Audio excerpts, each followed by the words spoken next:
remember those who lost friends and family this Sunday in the South Tagalong region of the Philippines. On the morning of March 7th, 9 innocent Filipino activists were brutally murdered by government forces.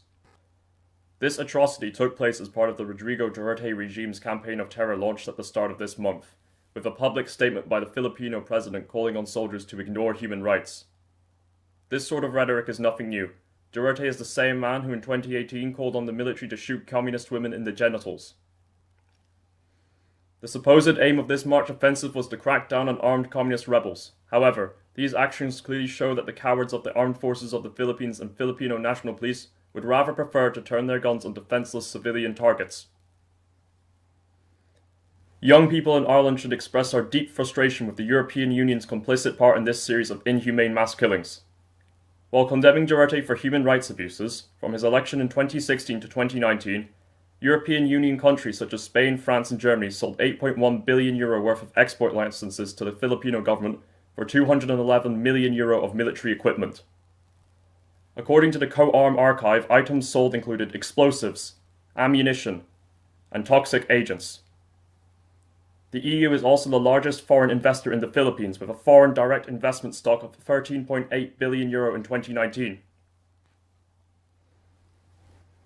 While homelessness and austerity bring misery to the European Union countries such as Ireland and Greece, tremendous war profits are made off of the suffering of the people of the Philippines, and billions are spent on Filipino stocks. We have to expose the role the EU-licensed arms dealers play in Duterte's merciless campaign of fear and unlawful killings.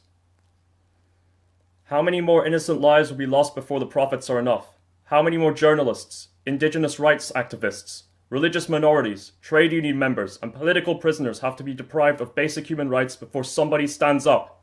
Where has simple human decency gone among the leaders of Europe? These are the names of the 9 victims of the Bloody Sunday massacre in South Tagalong: Emmanuel Asuncion, Ariel Evangelista, Shai Lamita Evangelista, Melvin Dasigao, Macmac Basanco, Puroy de la Cruz, Randy de la Cruz, Abner Damas Esto, and Amila Esto.